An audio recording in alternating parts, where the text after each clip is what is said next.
about diffusion language models, and it would be presented by Valentin Malykh, who is a head for department at MWS AI. So let us welcome the speaker.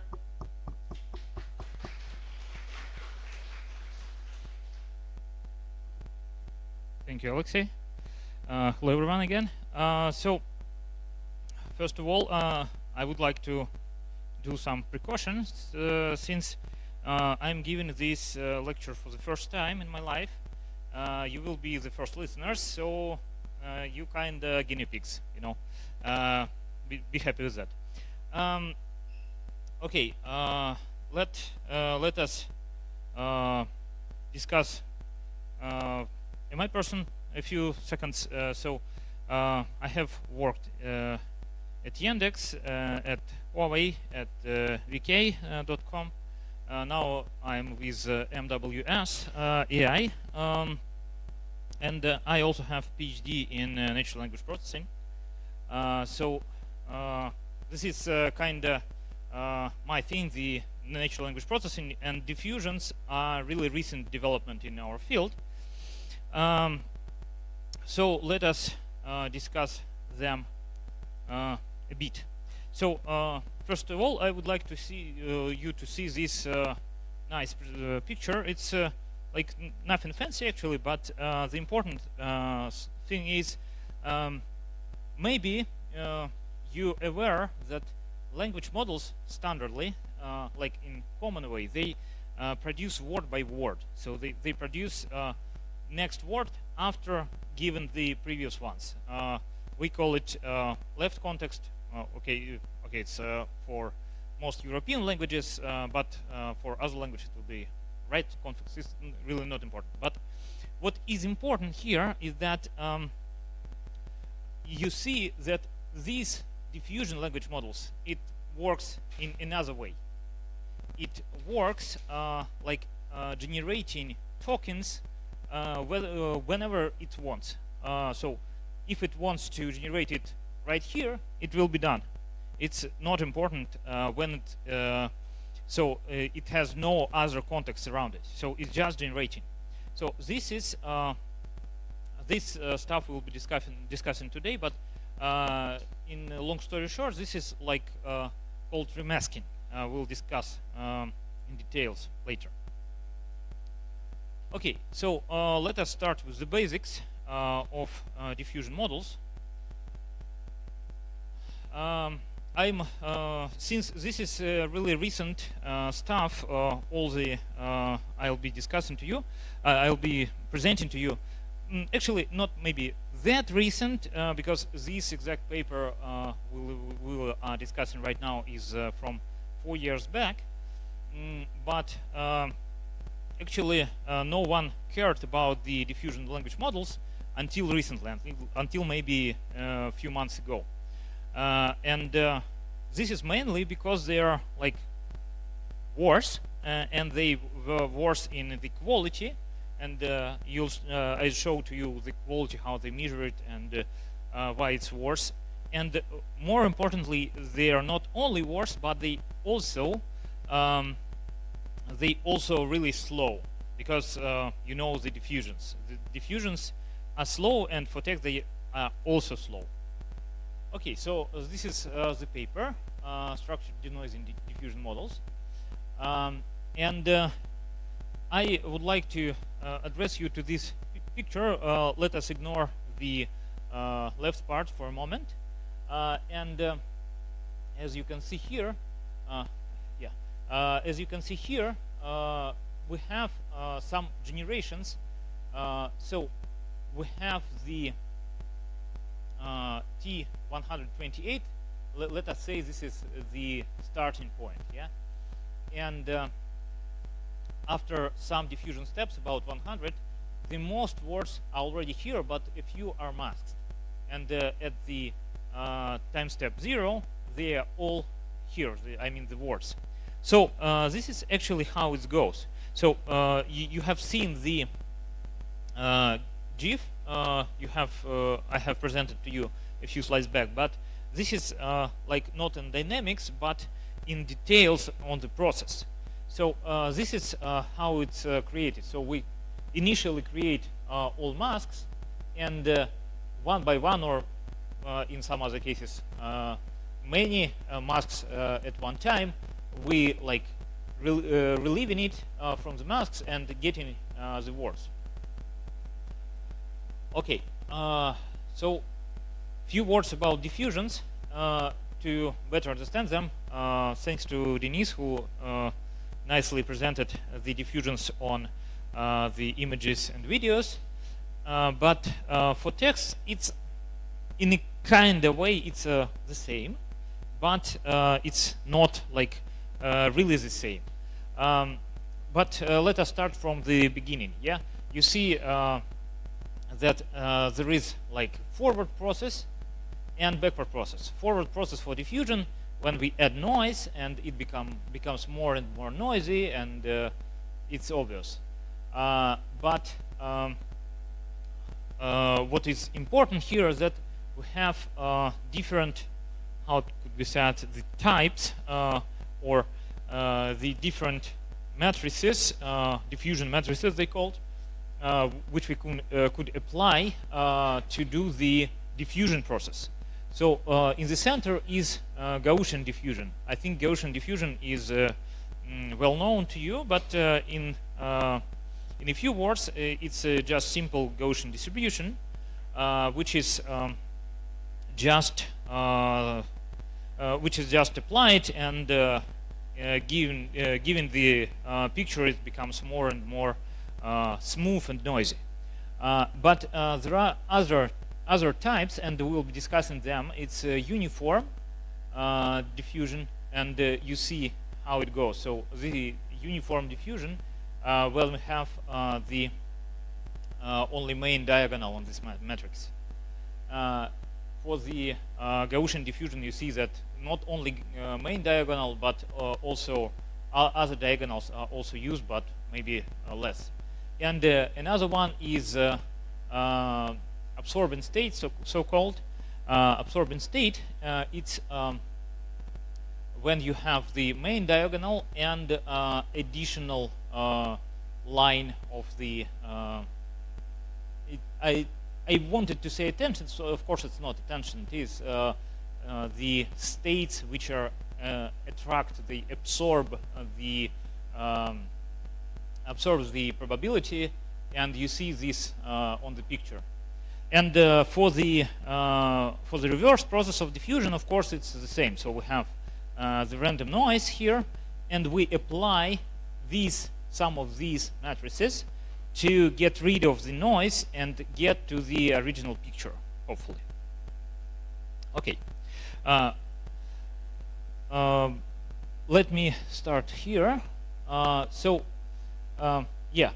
Unfortunately, that will be a lot of these things. I mean, the symbols, mathematical symbols, because in text we're working mostly with symbols, not with the images. So sorry, you will be seeing this most of the time. But what is going on here? In diffusion, we have Q for the forward process. So it is pretty simple, and it's what is important. It's Markovian. I think everyone knows what is Markovian, but just in case, what is Markovian? You know it, Markovian? Not everyone knows Markovian. Maybe someone asleep. It's okay. So Markovian, that means that it's named after the famous Soviet mathematician. But the main idea of the Markovian is that we have the process which is dependent only on its previous state. So our present depends only on the past and not on the future. And the degree of the Markovianity, I would say, it depends on how long the past you consider. So here we depends only on one step back, so it's first order Markovian process. And we define the Q as the multiplication of this Q for each step. So Q xt for xt minus 1 and it depends on q xt minus 1, xt minus 2, and so on. This is for the forward process, and for the reverse process, it's kind of the same thing, a bit different actually, because we have this additional thing here. It's probability of the final state xt, and other thing is the same, but what is important, this p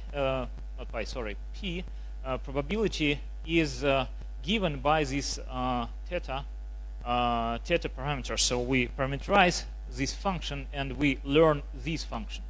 This is kind of given to us since we already seen it, and this we're hoping to get from the data.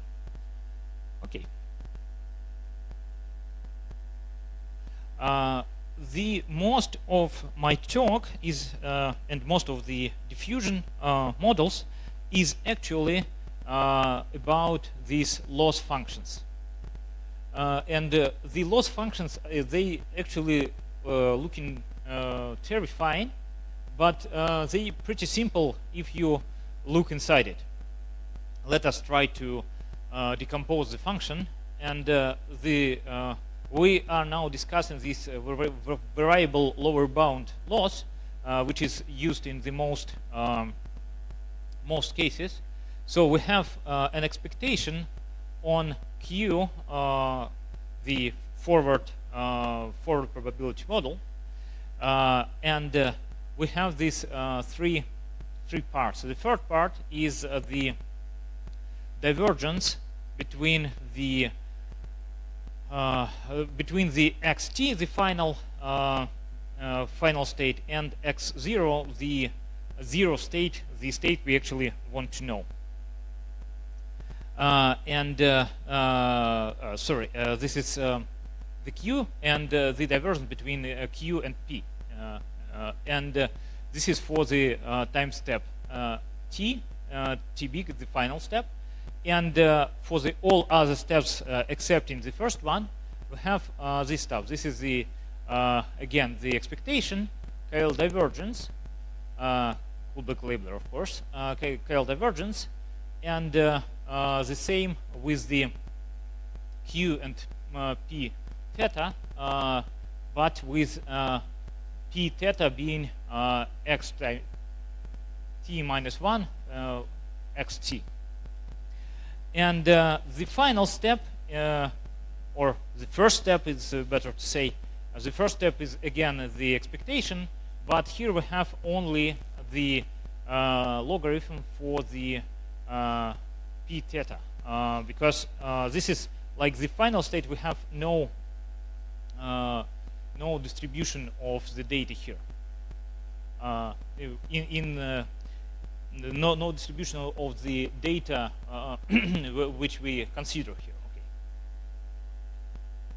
Okay, so how we actually get this Q and P? Because Q and P we need to somehow get to be optimized, and this is not really easy stuff, but in many cases the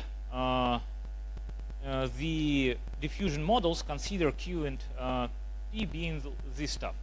Q will be normal, or I mean Gaussian distribution, xt multiplied by this 1 minus beta t xt minus 1 and beta t I. Let us describe what it is. This is the this is the covariance. This is the how to call it, the sigma. It's a sigma, so it's how big it is actually. And what is important here is that beta t, beta is just you can think of it as just a parameter which we use to somehow model the lowering lowering probability of the next step. Okay, so regarding the p theta, the p theta is also normal distribution, but in the other way around, and we now being conditional on mu theta xt t. What does it mean? Mu theta, it is the mean of the distribution which is produced by some model which is inside of this theta, I would say. So it's behind the thetas. Let us think of this as some neural network which is producing for us some distribution, and we get the mu and we get the sigma for this. And mu and sigma depends on xt and t as a time step, of course. I don't know, we do not allow the questions during the lecture, or we do? Mostly no, okay. But if you really want to ask something, please do. Okay, so this is how it actually was done. So we somehow created these probability distributions for us. So we choose the family of the distributions and we try to get the distribution. But the issue is we actually working with text, if you remember still. So if we are working with text, the text, they are not continuous. This is the main issue here. And actually, we can solve it in two different ways. This is the one way. The other way I will show in a few slides, maybe not few. But let us consider here the first thing, that we have the categorical distribution. Why we need categorical? Because texts are discrete. Because we have a specific word, and this specific word, it is the discrete, the only word that it can be. It cannot be smoothly go to other words. For example, we cannot smoothly get from cat to dog. We need to switch explicitly from one to the other. And well, when I say switch, what I mean? I mean that switch, that means that we have this Q matrix, and this Q matrix, it actually contains some probability of jumping from one to another. What does it mean? So let us consider that Q is a matrix which is the size of a vocabulary. Of course, vocabulary is, could be huge, but let us say that for the experiment we have really small vocabulary of 100 words. And we have matrix 100 by 100, and we have a probability which is lays on ij cell, that we jump from the j to the I. So this is probability of jumping from one state to another. In other words, it's from changing one word to another word, from cat to dog, let's say. Okay, hopefully you get the idea of jumping all around here. So the next thing is we'll be trying to get more letters here. So let us say that we try to get the qxt conditioned on x0, and this is categorical distribution by our definition that this is xt and probability that x0 qt with a line. Qt with a line is just the multiplication of all the q's since the beginning to the qt. So it's actually the huge matrix multiplication. It could be really long. For example, if we have a text of I don't know, length of War and Peace, it will be several hundred thousands of multiplications. Of course, no one is actually generating War and Peace with diffusions, but still. Okay, and for the other steps, not the final one, what we have here, we are getting from xt minus 1 to the xt to the next step, and here we have the q xt minus 1 x0.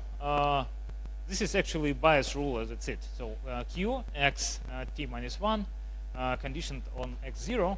So this is in the end just categorical distribution.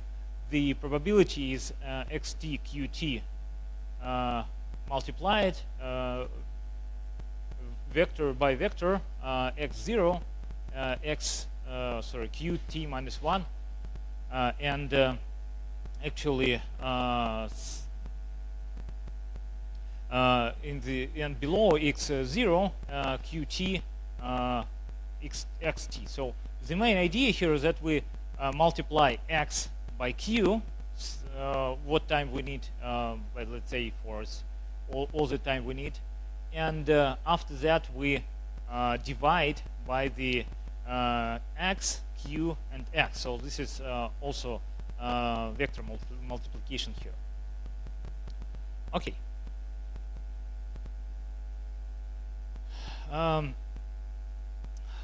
When I was saying to you and showing to you the different possible matrices of jumping all around the vocabulary, we can define these matrices in more formal way.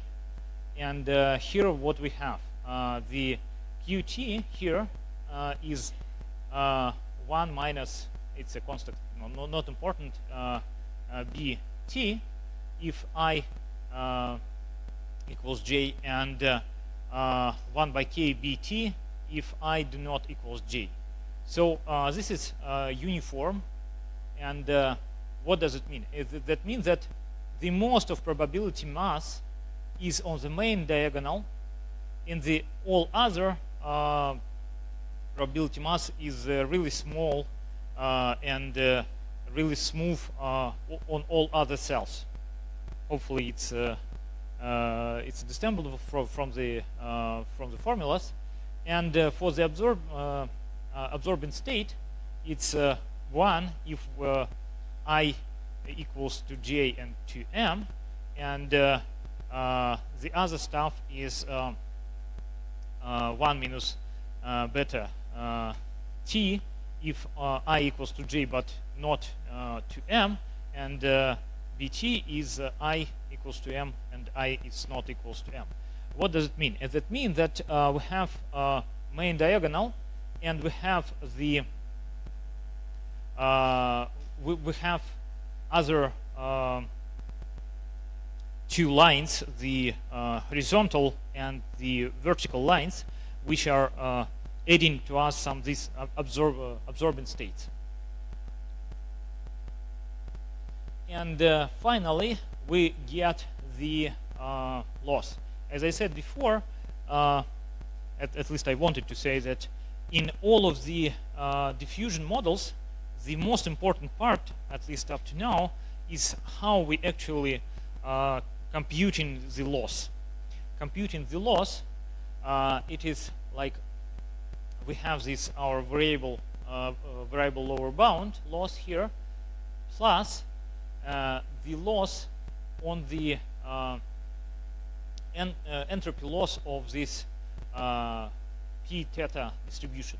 This is actually not exact p theta. This is p theta we get from the sampling the model, but it's not really important here.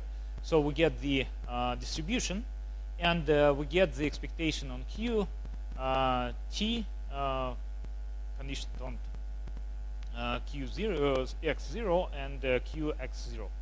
So this is like normalizing part of this formula. Okay, so let us return to the results I've shown you in the beginning, and let us consider it a bit more closely. And what is more important here is that we can see that we have different types of models which are presented on the left graph. And what is this? Is that we can see that the perplexity is going down with the number of inference steps. This is not really surprising, because it's what is expected to do. But before that, who knows what is the perplexity? For some reason, not everybody. Okay, let me describe perplexity in a few words. So in a nutshell, perplexity, it is how surprised the model by the next word. So it is, what does it mean? It means that if a model is not sure about the next word, the perplexity is high, because it's do not know what is coming. If the model is 100% sure, then the perplexity will be 0, because there is no surprise in that. In the human conversation, the perplexity is actually low. I could give you the numbers, but it's not important. It's low, but it's never 0, because I always can use a few ways to say the same thing. So it's always have some variations. It always have some value.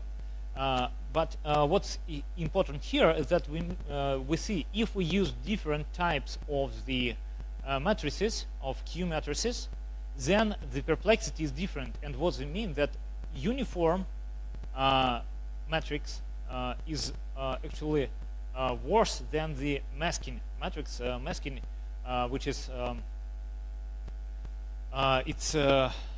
so let us say this is a kind of absorbent state, and we can see that it is better for some reason. And this is again the same.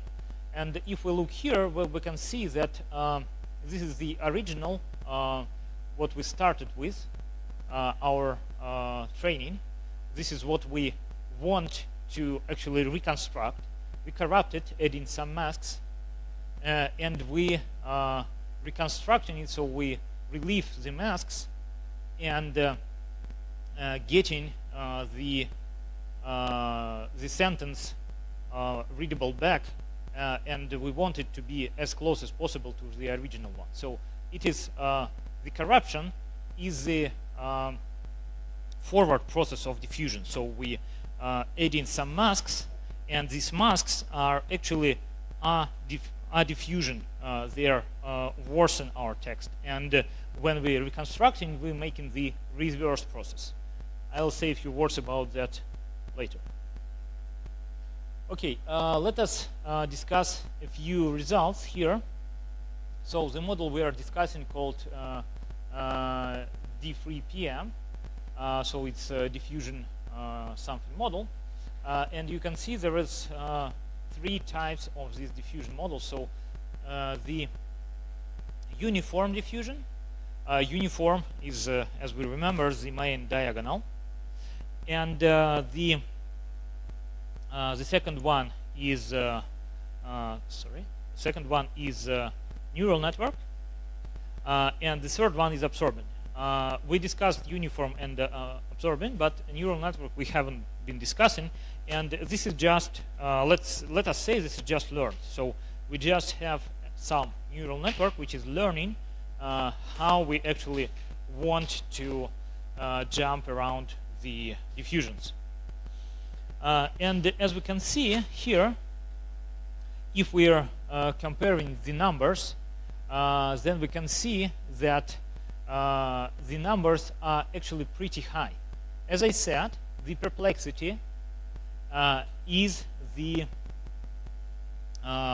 degree of surprise of a model which is while generating text. So higher perplexity is, the worse. And we can see that uniform is better than learned matrix for some reason, and it is worse than absorbent state. But what is more important, the transformer, transformer XL, and transformer XL is just a model. It's not important which one. It's much better than the others two. Also, what is important here is that the time we're actually spending on the generation. Why it is so? We have already discussed, and Denise has said a few words about that, that when we have a diffusion, the diffusion could be, it is actually optimization. So we applying some function which is getting from our actual distribution to the desired one. And we can go there by small steps, applying this function a lot of times, or we could go there by huge steps, applying the more aggressive function. But if we apply the more aggressive function, then we lose quality. For example, if we apply only 64 for this paper, 64 steps, the time is actually good. It's faster than the transformer, but the quality is much worse. If we apply the comparable time, if we apply the steps which gives us a comparable time, like here, then we get the results worse, but a bit better. Okay, so and what I could also draw your attention to is that if we use neural network for the generation of this matrix Q, then we get not only the worse results, but also we get more time spent. So this is why it's not actually really useful in the diffusions. Okay, and I actually said that, well, I will be giving you more details on the diffusions, and this is what is really interesting. We could reinterpret all the existing models for the standard language modeling. Standard, I mean the mask language modeling for BERT, or the classical language model, which is called causal language model for example, GPT or something. Then what if we reinterpret, then what we get? We get that the BERT is actually one-step diffusion. So we say that BERT, if you remember how the BERT is actually learning, it's applying the mask on the data with like randomly replacing 15% of the data with mask or something else, and this is a one-step diffusion. So we just trying to resolve these masks, and this is just one step. If we are talking about the generative models like GPT or something like that, then we have these many steps of diffusion, and these many steps will be like the number of steps in the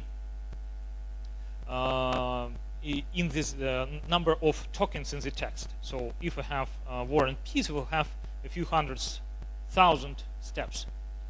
Okay, so that was the basics here. And let us discuss a few papers regarding the diffusions from few years back. That was a paper from 4 years back, and that was like the first, I would say, successful paper. But not many papers have been developed in this direction. After that, we'll be discussing diffusion LM, which is also has a huge influence on all the stuff which is going on right now. Let us have a look on the diffusion LM. But what is the difference here? We have the states, yeah. So we have the Gaussian noise, we have some denoising process, or noising process if you want, if we are going back to the in the back direction. This is the denoising with this p theta function, and we come to some 0x state, which is and what is this? Is this important? X0 is an embedding. So this is another approach to the generation of texts with language models. So as I said, there was a first approach, and it is kind of obvious when we are actually producing texts like the discrete tokens, because text is always discrete. Producing discrete tokens has its advantage. You just get the words you want. But the disadvantage is that you need to somehow understand how to handle all these huge Q matrices for the vocabulary. Another approach, which is also possible and kind of successful, is this approach when we actually getting the distribution on the embedding. So we actually predicting the embedding itself for the words, and since embedding is in continual space, it's much easier. But in this case, we have another issue, and this issue is that if we actually predict an embedding, how we get the words back. So we have a bunch of numbers. We need somehow the words. At least we want from our language model to generate language, not the numbers. And here is why we have so-called rounding. And this rounding is actually getting us from this predicted embedding to the closest word embedding here.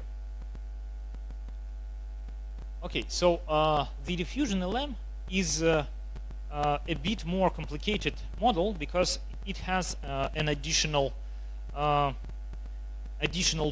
Let's say this additional part is that they want to have this generation be controlled by some external thing. It could be other model. It could be some algorithm. It's not really important. If it's another model, of course, we can get the gradient. So if we have the diffusion, what we have? We have the Gaussian noise, and this noise has been gradually denoised by our models. And on each step, we get the classification on the produced embeddings. We have the bunch of embeddings here. And we classify them and getting the feedback from the classifier to get better representation. So as I said, in all the diffusion models, the most important part is the loss function. And loss function here is this is actually the standard VL function, which is just written in this way. So we have an expectation on the Q. So we have logarithm Q on P theta plus sum of logarithms Q P theta for the other steps, and the last part is for the final step. As we all remember, it's all the same as I was presenting, but these guys who wrote this paper, they actually used results from the other article, but in this paper they use other loss function, which is they call L simple, and L simple is pretty obvious. So they somehow derive it. I will be not discussing to you, discussing with you how they will derive it, because it's really far from our topic. But they shows that this could be simplified to just this. So we have some of the expectations over the time steps for the norm between mu theta minus mu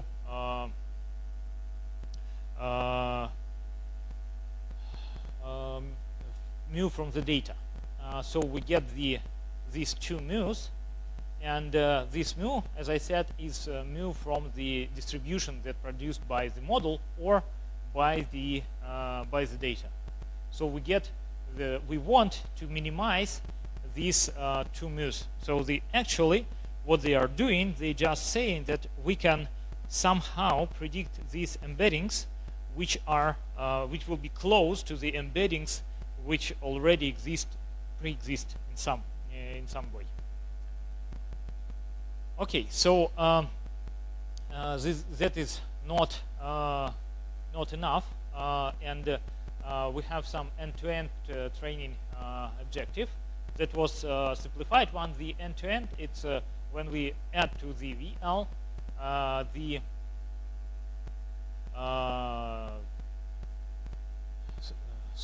the entropy. We get the entropy of Q and subtract the entropy of P. If we simplify this, we get the L simple plus the embeddings for the first step, and again the entropy for the P.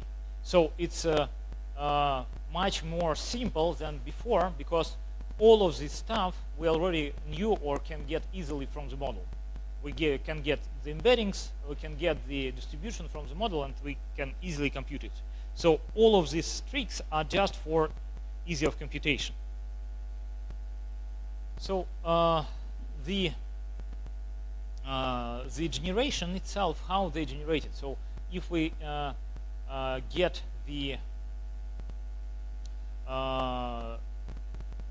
get the gradient for the P, so we want to learn it, as you remember, we see that this is just the logarithm on the next or previous state.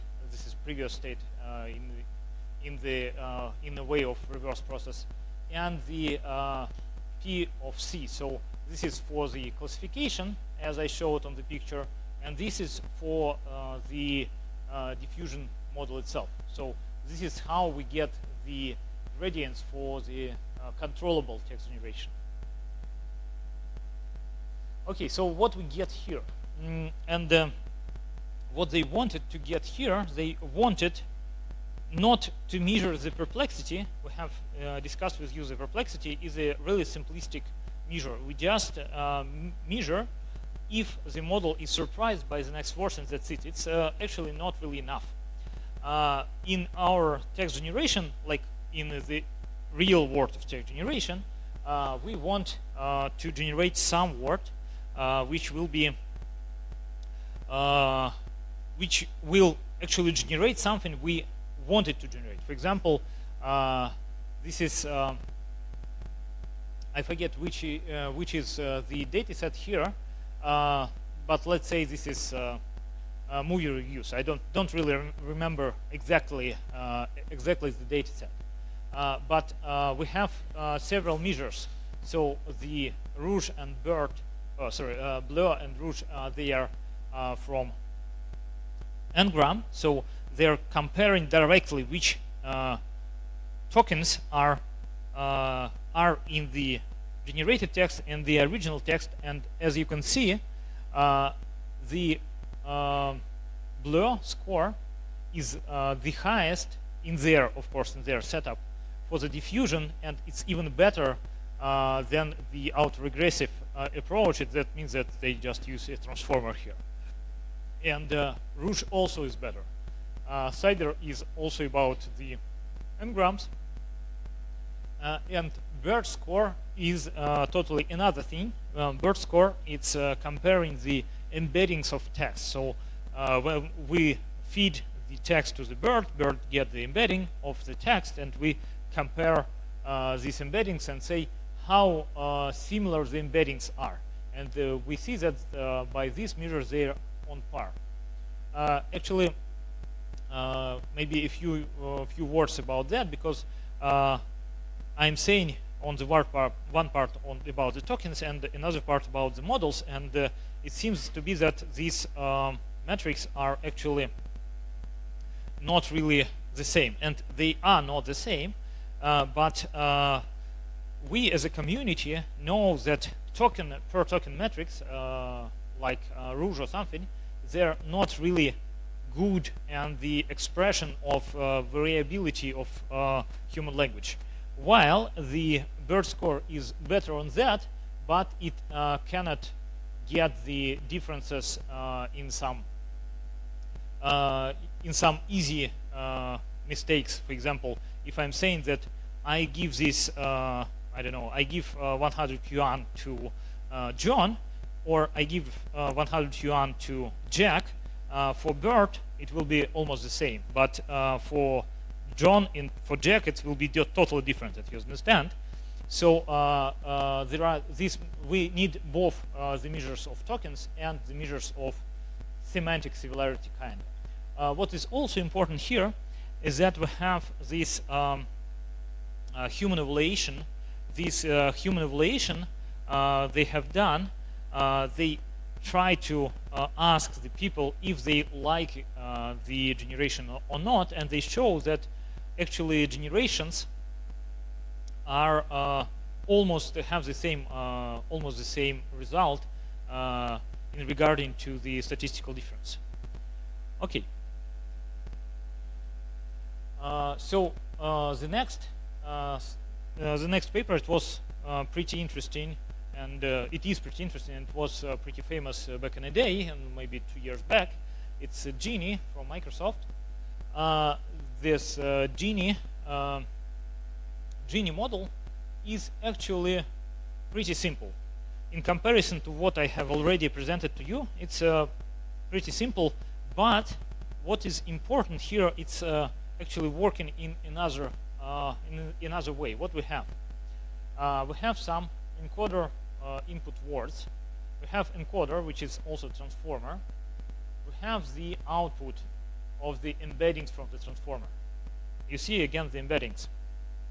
And these embeddings are actually coming to the language diffusion model, which is used them as the prefix. Sorry, not the prefix, as a cross attention. It's like the conditional, as a conditional, yes, as a conditional here, and we use this as a conditional. Why? Because actually the diffusion language model here is a transformer which is producing the also embedding. So we get the initial Gaussian noise, we get it to the transformer, get the condition on the actual text from the encoder, and output some other embeddings which could be fed back to the same transformer blocks a few times. This is actually steps of diffusion, so we have several rounds of this diffusion, and finally they actually been fed to the decoder.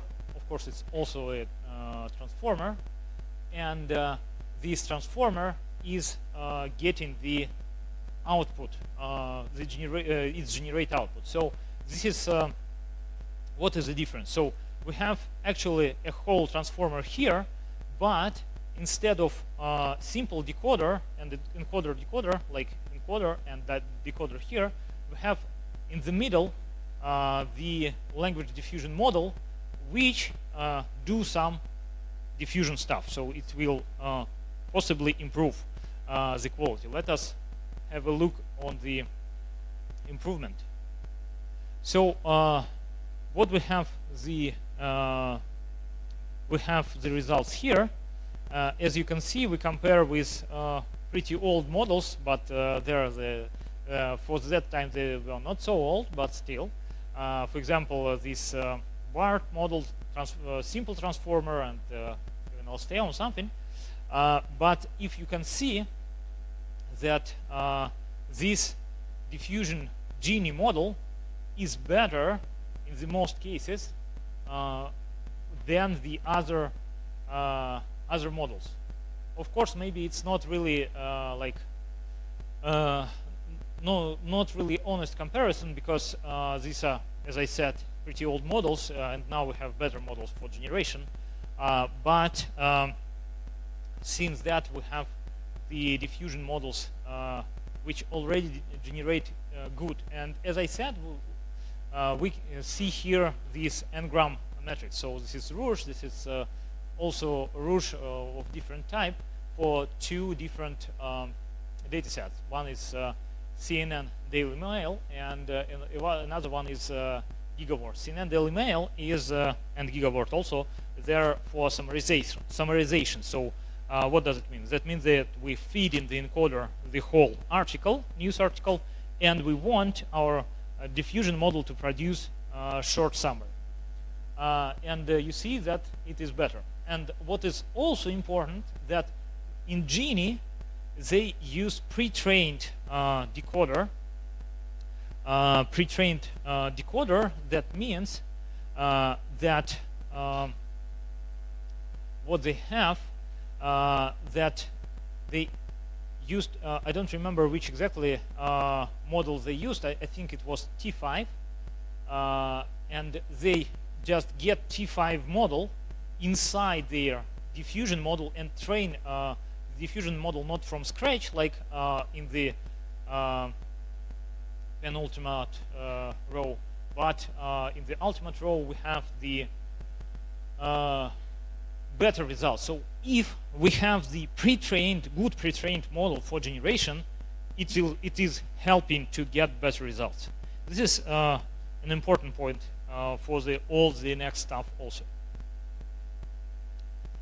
Okay, so another work from Apple, it's called Planner, and this Planner model, what they actually wanted to do, they tried to solve the issue of the early models. You can see this is from GPT-2, I think.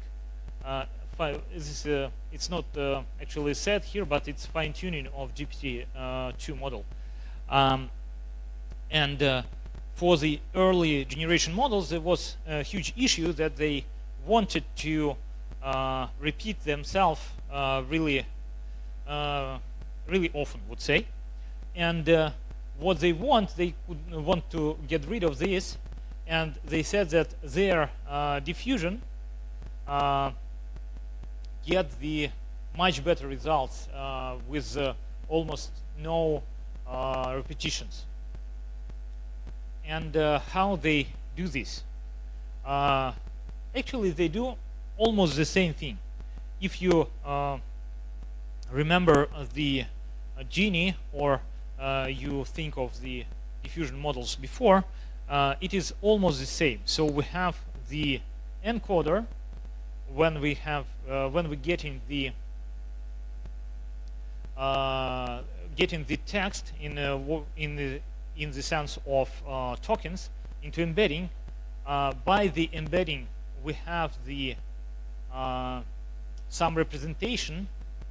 It is distributional representation of this text, and this embedding is used for the decoder to reproduce the same data. So they want to reproduce these words with the decoder, and this is actually autoencoder. And what they actually want, they want the representation in the middle. Why they need this? They actually need this because they want their latent diffusion model to work with it. So what is here is here we have we have some prompt have been embedded in some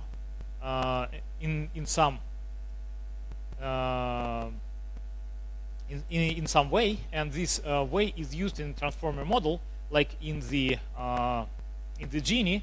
We use it with some cross attention stuff with the transformer model, which is actually being the diffusion model here. So it produces this, that, which is actually the same as the output of the variational autoencoder. So we produce the distribution on that, which used by the decoder, the standard transformer decoder, to actually produce the text.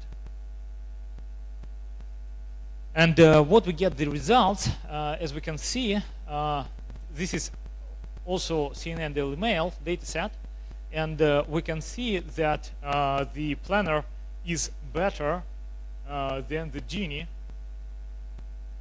but it's not really better in the Rouge sense, at least in the not all the Rouge sense, but better for the other stuff. So these models are pretty the same with some differences they have, but they use the main idea that we can reuse the already existing dataset, existing model to get the better results with our model, with our diffusion model. We'll not be discussing exam because it's also summarization dataset, but maybe it's not really important. Okay, so that was like the other day. So what we have maybe a few years back. Why I actually decided to have this lecture with you today? This is another stuff.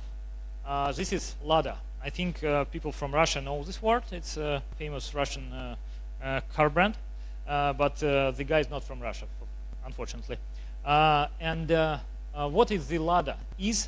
Lada is language diffusion, which has 3 steps. On the pre-training, we just trying to mask any words we want and trying to reproduce them. On the next step of fine-tuning, we are not masking prompt and masking only response and producing the response only. And on the actual how to say it, inference, we get the results. How?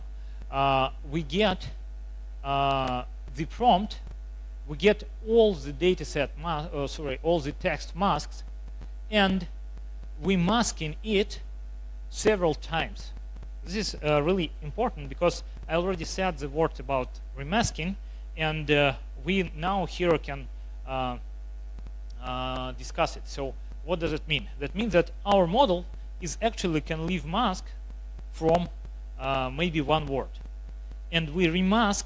That means that we adding another masks on our text to generate more words. So we mask it in one way, we leave few tokens not masked, and we get these tokens, and after that we get another mask and another mask. This is the diffusion steps here. So as a step, this is as I said, this is the same with the text. So we get the diffusion step by step, flexibly remasking the tokens. As always, the important part is the loss. And what is interesting here is that for the Lada only, their innovation is that they are remasking, or sorry, they are like getting predicted all the tokens at once, all the masked tokens at once. So they're not predicting by 1 token as before. They're predicting all the tokens we want. Of course, in practice, they cannot predict like the whole War and Peace. They can predict maybe 5 to 10 tokens at the same time, and this is why they need remasking. So they mask these tokens and predict them, mask another tokens, predict them, and so on. This is about the results, and LADA is actually comparing with Llama 3 8 billion, because LADA is actually Llama 3 8 billion, which is also like fine-tuned as a diffusion model, and with Llama 2 7B. And if, as you see, in many cases, not in all, unfortunately, but in many cases, LADA is better. So we will not be discussing the quality here in all points, but we can see that LADA is actually either on par, either a bit better in many cases. Okay, the next paper, it's actually a bit old also, but you will understand why I show it here in a few slides maybe. The idea here is that this reparameterized discrete diffusion model, or RDM for short, is introduced here. And what is the main idea here? The standard discrete diffusion, when we have x3 with jump to x2, x1, and so. And for reparameterization, we get this additional input v3, v2, and so on. What is giving us, I'll show it to you in a few seconds. But more importantly, this is actually a graphical model. So that means that this state is depends. Let's say x2 depends only on x3, and that's it. While x2 here on the lower RDM model, it depends on v and x3. So this is more like hidden Markov model, if you know what I mean. Okay, so for RDM, what we actually want, we want here to do what? Q here is the same, it is forward diffusion, but there are two types of this Q. So if we have the Q on the final step, it's just noise. If some other steps, it's the noise which is conditioned on X. And also there is some additional stuff with constants. I just leave it here for reference. What we want, we actually want reparameterized sampling. So we have this B, which is indicator function if X is equals to X0. We have this V being Bernoulli driven from Bernoulli distribution, and we have actually two V's, the V1 and V2, one being from the noise exactly, and another from the noise conditioned on XT. This is how it goes. So we get the XT minus 1. This is B, so this is our indicator function. So it is either this xt minus 1 xt, vt minus 1 xt minus plus 1 minus v ut, and we'll discuss ut here. It's ut is from here, and all other way around. So it's either from the first distribution or from the second distribution. And essentially, B is given is saying to us if this token is already been denoised or it's not yet. And if it's yes, then we use the first distribution. If it's not, then the second one. Okay, so what they want the joint modeling all this stuff. So it's x conditioned on v, x, t, x0. And as you can see, it is the same as the previous, but maybe more fancy written. So we can understand that next x will be dependent on either bt is already denoised or not. So again, all this stuff about the loss, they simplify their loss in different way than before. They again get the estimation, but they have this xt log f weighted by lambda, and this sum is about all the steps from the diffusion. So what we have f here, f is just the logits, the output of our function, and lambda is just weighting, as it was shown on some of the previous slides. Okay, how we get b?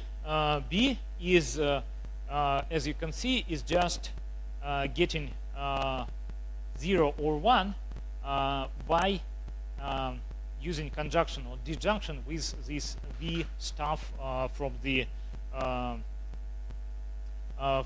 previous step. Okay, so why I used RDM? Why I showed you the RDM? Because this is the paper the model DREAM is based on.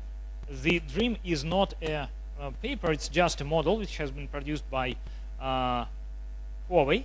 And their main innovation here is that they use the diffusion in the specific way. So they have this, again, remasking as before in LADA, but their remasking is somewhat different. They remask basing on the model, how to be said, on how model unsure about this mask. So if this if it has a huge entropy, for example, this token has a huge entropy, then we actually choose it to mask or unmask. It depends on what we actually want. So this is they actually use two types of these entropies for token level and sentence level, but it's not important. More important is that the DREAM is better than LADA in almost all or maybe even all the data sets they have compared with, and it is already good. So it's really good, and it is on at least on par or even better than the some of the data sets, some of the models like standard models. Another somewhat old paper, which is representing the approach which is called CEDD. It's a bit complicated, but what is this? This is we already discussed Markov decision process, but they show it in a bit different way. So they say this is Markov decision process given by this ordinal differential equation here. It's almost the same, but what is important, we have this differential. So we have somewhere we have the integration in the future. And what we have here, again, this is always about the loss. And for the loss here, we have this concrete score matching. It's like Fisher divergence. It's Fisher divergence. It's another divergence, not the divergence as scale divergence. It's another way to measure the difference between two distributions. And as you can see, S here, S theta is the rounding on the the condition on the p y over px. And here we have the difference between them. This is discrepancy of these two distributions, and we use the entropy of this discrepancy, and this is almost the same, as you can see, but we have this constant, which is not really important, and we have the weighting here for the entropy.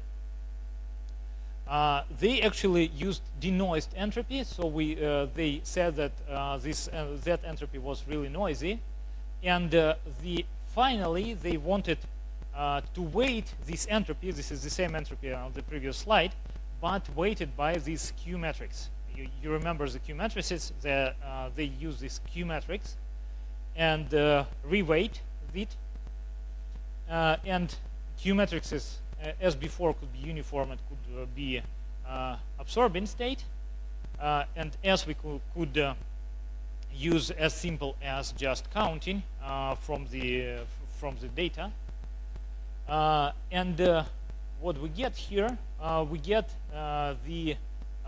sorry, this is about the practical issues. So we cannot easily compute huge Q multiplication.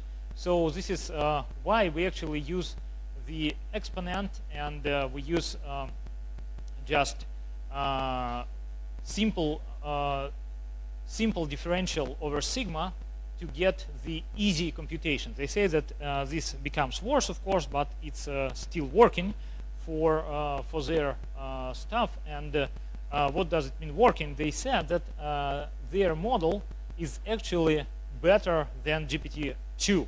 This is important. GPT-2. They compare them to GPT-2. It's not really even at that time. It was not really fancy model. It's not new, but they compare the model, small model only, because they cannot make it bigger. But it is comparable in some ways. This is also the perplexity as before.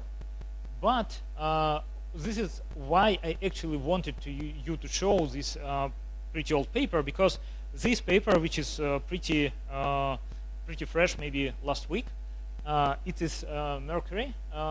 It's technical report. It's not paper. And this technical report, I personally really don't like it, because exactly what they say.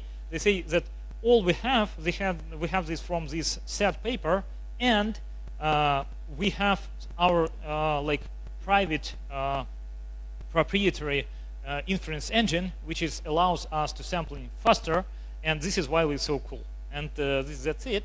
So the results they show, as you can see, they're really almost on par with big models like GPT-4 or something like this, and they actually much faster, up to 10 times faster than the big models. So their inference engine is pretty amazing, but they do not show it to us. And I think finally, what I want to discuss with you is also really fresh paper, also from the last week. It's called Diffusion. It's also from Apple. And again, we have these results showing who is the best here. And you can see that the Diffusion is actually better than all the models it compares to: the LADA, the Dream, and the Gemini Diffusion. Gemini Diffusion from Google. I actually do not know to show you about it something, because it just happens. I mean, it's just exists, and I have nothing information about what's inside. And here you can see how it can be generated. So it's generating code like in the beginning we generate a few words in the beginning. Next we generate a few words after that, and we jump to the end, and we jump back, and the last words have been generated in the middle of the text. So it's how it's called, how it's generated. The Diffusion, the most important part here, how they actually work with it. They take the Qwen model, they pre-train it on the on some data sets. After that, they make the instruction SFT, and they make the GRPO. And this green stuff, it's already diffusion. So it's a diffusion stuff, while this is the standard cross-entropy stuff. And they actually use the GRPO. GRPO is a RL algorithm. I mean, reinforced learning algorithm. I'll be not discussing it with you, but the algorithm is they actually presenting the modification of this GRPO, and it is shown here. What is interesting, they just divide it by two blocks. One half of the tokens randomly masked in one part, and simultaneously the same tokens being not masked in the other part. So it's like they are complementary to each other. And they say that this is these two steps is enough to get better results on the other stuff. This is the actual GRPO modification they have. Sorry, this is the GRPO itself. So it's easily like raw. It's like difference between two models' behavior, like our learned model and our old model. And we want it to be not really far from each other. This is standard Kyle divergence. And they modified with actually pretty simple stuff. You can see this L. As I said, this is always about L. And what is L here? L here is just delta, which is indicator function. And F is, again, the logit. So we just adding a few diffusion steps inside the GRPO laws. And given that, we're getting the best results ever. And I think I missed the slides with the results for this model. And so that's it. Thank you for your attention. I'm finished. Any questions? I hope not everybody is asleep. Yeah, thank you very much for your lecture. Yeah, could you please clarify some initial stuff in approach when we learn matrices of conditional probabilities, transitional probabilities? So we have matrix for each token, and we end up with tensor for our full sequence. Yes. Actually, your question means that I haven't done my work well, so let me, in a few words, say it again, maybe better. So the idea here is that the matrices of the transition, diffusion matrices, they call this is Q matrices, they are fixed. What we're actually learning the model which is actually applied to the distributions to make it look some way as we want. So we are learning the function which is shaping the distribution, not the matrix for the token. Okay, so if our transitional probability is fixed, where we can obtain them? How? Sorry? How can we obtain them if they are fixed? Let me go back here. It's maybe in the beginning. It will be easier to get. So the Q, we need to discuss Q here. Please. As you can see, they're fixed in a way that this is constant. This is actually constant. The Q is fixed, but the Q as a distribution, it has this. Maybe it's here, be more understandable. So here we have the distribution which is based on X, the input data, which is always different, and Q, which is fixed in a way that it's like with each time step, it's becoming a bit more more smooth or something, I would say. So x is different while q is fixed. So this is why the q as a function is always different. Okay, thank you. Thank you for your question.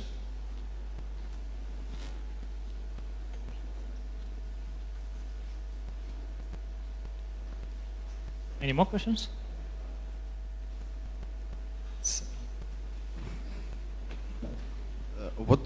Thank you for your interesting report. I have a question about the Gemini diffusion. What do you think? How it's trained? Because how it trained, what the principle of diffusion inside of, what the principle of encoding of the text embeddings, and so on. Because I didn't see the technical details about Gemini diffusion. Maybe I just missing.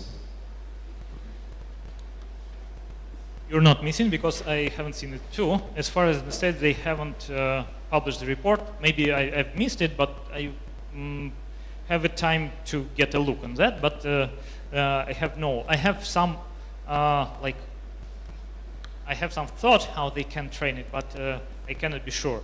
I think that they also use something like this Mercury model. The idea is that we're producing the tokens in the discrete way, but we use the some good pre-trained transformer model inside to be to be this function which is actually predicting to use the distribution shift. So I suppose they use this. Maybe they experimented with gamma. I'm pretty sure that they've seen something about gamma and diffusion, but I cannot find it maybe anymore. And they put it inside the diffusion model, and what they actually want, I think what they concentrate on is the efficient